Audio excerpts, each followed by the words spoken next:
The deadly cost of fashion. Rana Plaza building collapse in Bangladesh. There has been another horrific incident at a garment factory in Bangladesh. An 8-story building collapsed today, killing at least 145 people and injuring hundreds of others. This just months after a fire killed more than 100 people and put the unsafe working conditions at many factories in the global spotlight. Now, that spotlight is also on a major Canadian brand. The CBC's Duncan McHugh has the latest on this tonight. It was pure chaos. A giant plaza with a market and several clothing factories inside. During morning rush hour, it simply collapsed. Officials discovered cracks in the building yesterday, but workers say they had no choice but to go in. We didn't want to go up in the factory, she says, but management forced us to go and said there was no problem with the building. The deadliest disaster in the history of clothing manufacturing industry occurred on 24th April 2013 in Dhaka, killing and injuring thousands of employees. We Group B2 are presenting the case study analysis of Rana Plaza building collapse in Bangladesh. In overview,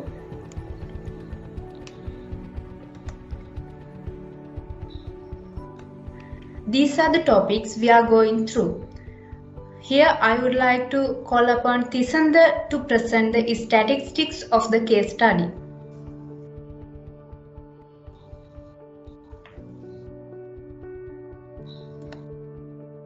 The collapse of the Rana Plaza in Dhaka, Bangladesh was the worst and the deadliest garment factory disaster on record.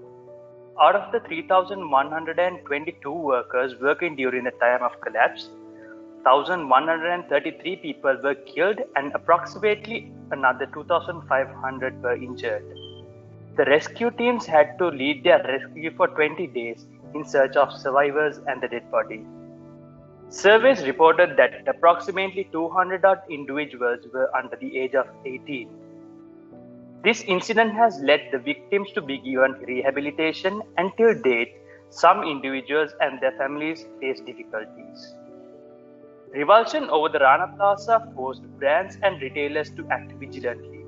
The list of companies who were sourcing clothes from the building were well-reputed world-class brands such as Ocean, Primark, Benetton, and even Walmart.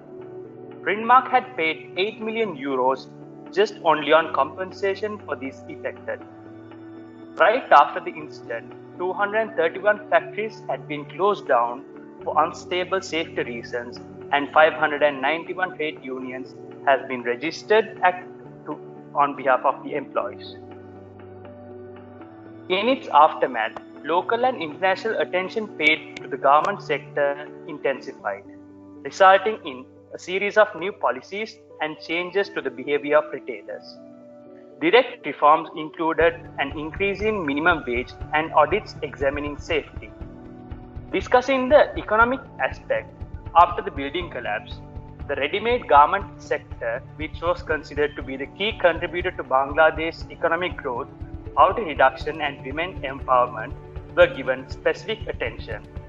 The export share of GDP tripled between 2003 and Bangladesh is now the world's second largest garment exporter of China. Next, I would like to call upon Dulanjaya to continue the presentation.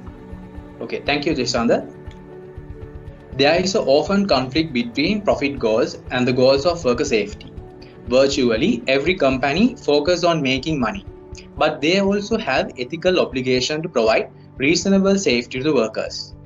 When company officials focus upon only profit and ignore worker safety, this unfortunate framing of their decision can lead to unethical and tragic decisions.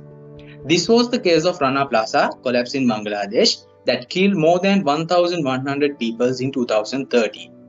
The garment factory building was built with substandard materials, and engineers inspected the building the day before it collapsed and warned the owners that it was unsafe. However, owners orders workers to return to the works next day. which tragically result the loss of many lives. Business decisions such as this almost always affected others and therefore have an ethical dimension that cannot be omitted from the decision maker's frame of reference. So moving on to next slide, we could identify corrupted practices in all stores of authorities, including factory owners and government authorities, and providing less or no information to the workers about the organization, and less or safety guard established for the workers, and non-accordance with the government rules and regulation in construction could be identified as the unethical aspects of this Rana Plaza building collapse incident. So I would like to invite Rasika to discuss the theoretical underpinning of this incident. Thank you, Dulanjaya. There are three theories we can discuss which are applied for this given scenario. Mill and Bentham's utilitarianism theory. So it discussed that happiness or pleasure need to be experienced without any pain or without any cost. As the second theory, Hobbes' second natural law says that we should keep promises and perform contracts to which we have agreed, and we are obliged to perform the given agreed terms at the agreement. And finally, Hobbes' eighth natural law says that we should not do things which are others we do not want to make. And also, if we want to experience good things from others, we need to cultivate and practice good things as well.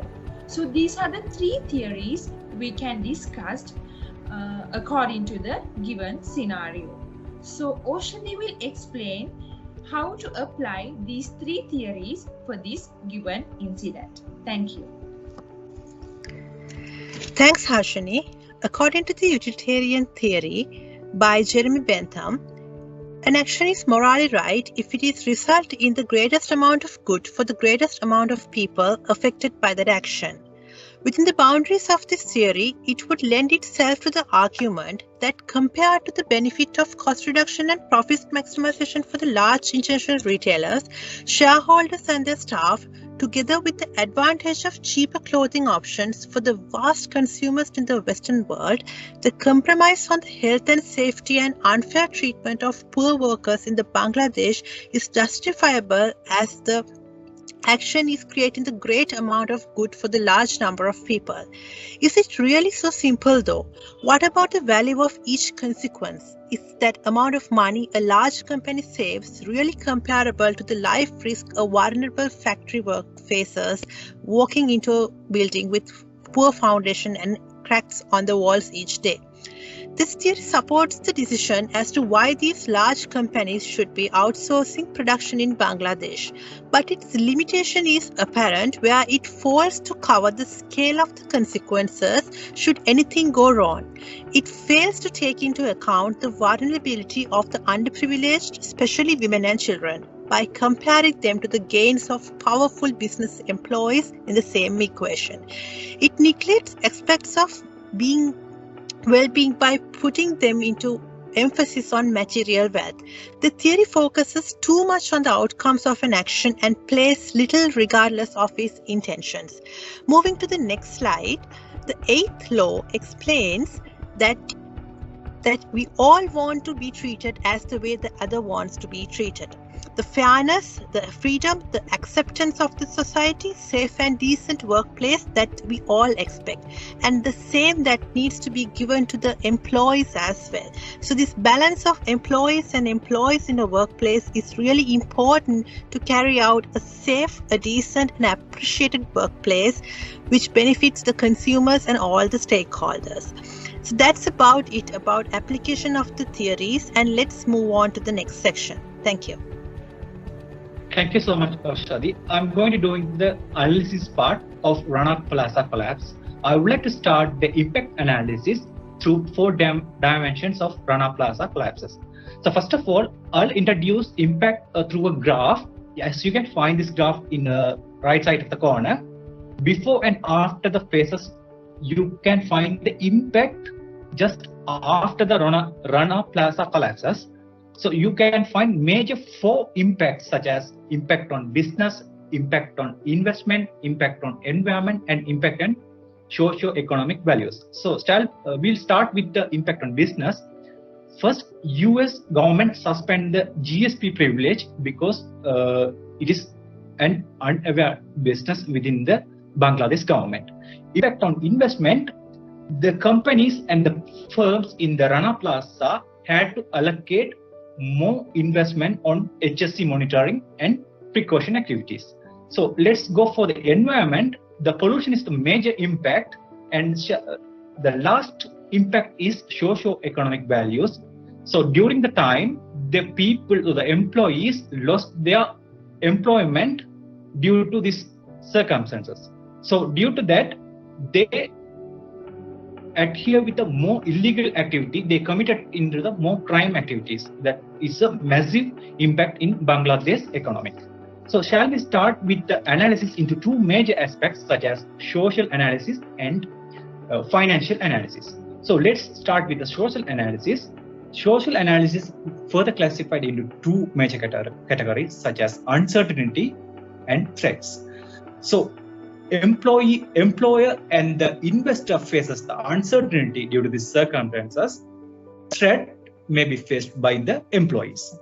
Due to the employees' life losses, they may find the problem in the production, and the production entirely collapsed with this kind of circumstances.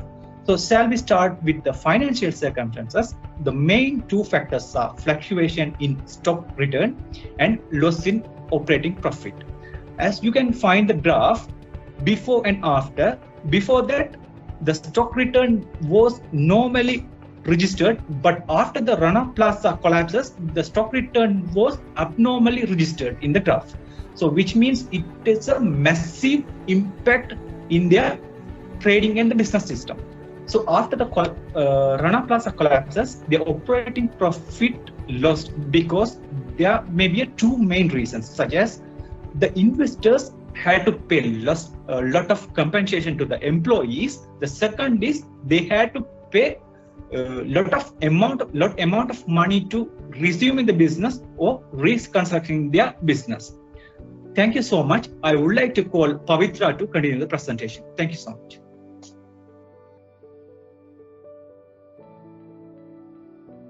Thank you, Jathukulan. Let's talk about the arguments and criticisms which is being faced on the Rana Plaza collapse. The first argument is whether it's a murder or an accident. Many Western mediums call this as an accident because they cause it into a scenario of many Bangladeshi buildings collapsing overall, and it could be a territory or a government issue. While the Bangladeshi medium clearly states it as a murder because Rana Plaza being given many allowances and them surpassing all and getting their workers to work on the next day after seeing a crack was merely an intolerant activity caused by some individual. The second argument which is being held is whether the stake is on the Western brands or whether it's on the government and the systems.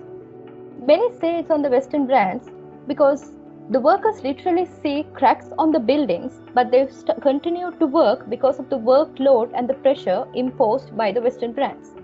But this could have been controlled if there were proper worker rights, proper employment wages. This could have been properly managed by the government and the systems, but it was not the case. So that's why the Rana Plaza collapse happened with the workers working on it.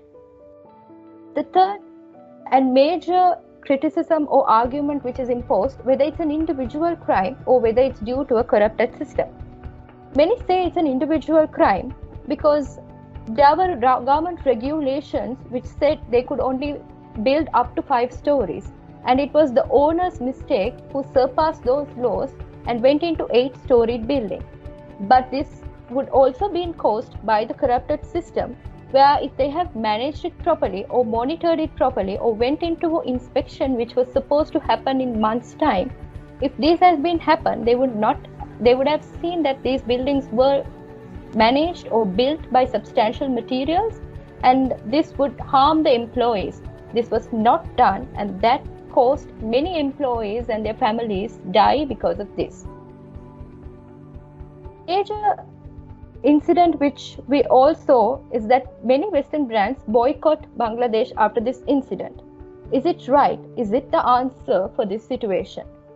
Western brands didn't want to suffer the defamation, or they didn't want to suffer the compensation loss which they had to occur because of the Rana Plaza. But in this case, it would have just impacted on their profit and loss.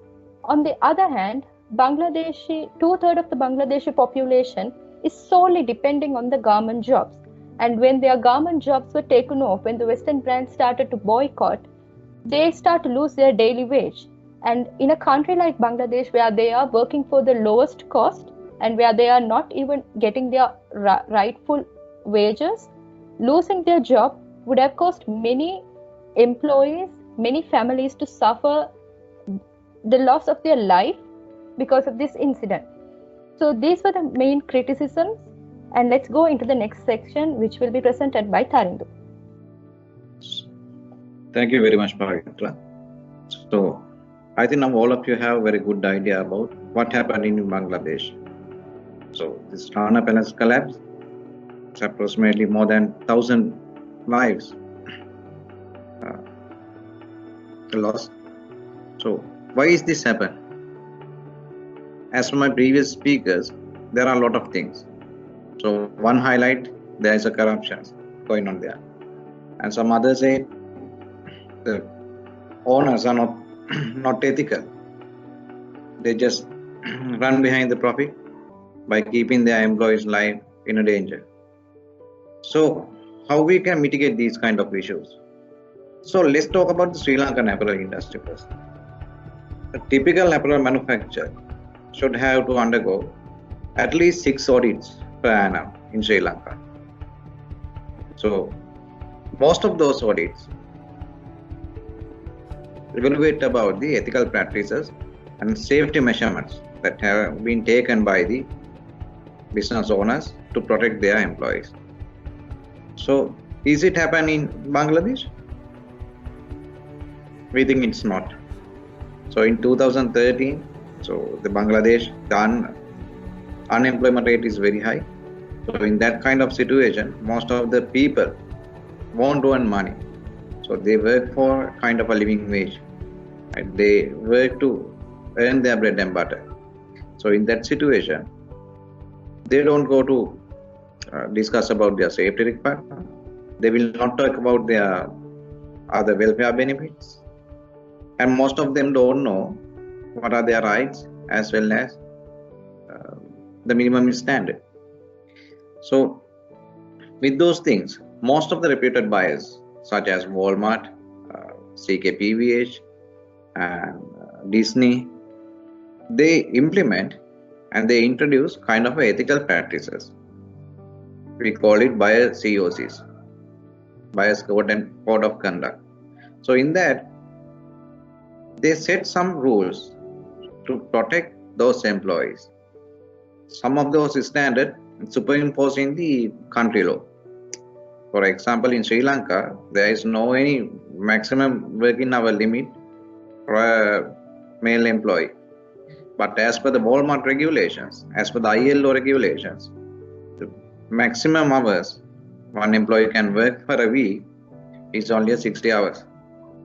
So if we want to supply our product to those kind of reputed brands, then we have to use those work based on those standards. So what we propose, first one is we need to align all our businesses to the international ethical compliance standard. Right? So based on their ethical sourcing guideline. So the second thing is the employees' knowledge about their rights and their working standards and the safety. So we have to provide kind of a good awareness level to those employees regarding their working rights as well as the minimum safety requirements. And the other thing is the periodical audit. As happened in Sri Lanka, we are recommending them to conduct kind of a periodical audits to evaluate whether those factory working environments are comply with those ethical standards. And the other thing is we need to appoint a person and make him responsible to ensure the ethical compliance and the worker safety in the organization. So we are recommending to appoint a compliance officer to ensure the workplace safety. Not only that, there should be a kind of proper government institute to monitor and regulate those private entities. In Sri Lanka, we have a board of investment. In board of investment, there is a separate unit called industrial relations unit. So they do regular visits to evaluate whether the private enterprises are aligned with the country law as well as the ethical best practices. Apart from that, we have an annual factory inspection engineer visit. Normally, he visits the factory. After that, he evaluates how that management makes sure the safety of their employees. So finally, we need to establish a proper system to eliminate the corruptions. So that will improve the working environment conditions, because if there is no corruptions, then those business owners should have to follow the ethical standards and the basic guidelines. So then we can create a safe working place to our employees. So I think by doing these kind of things, we should be able to eliminate those kind of tragedies. So thank you very much for joining with us today. So hope you all have got kind of a very good idea about what is happening in Rana Palace, Bangladesh. How should they have to mitigate that, and what are the activities we can do to make sure to not to happen this kind of tragedy in future. So thank you very much.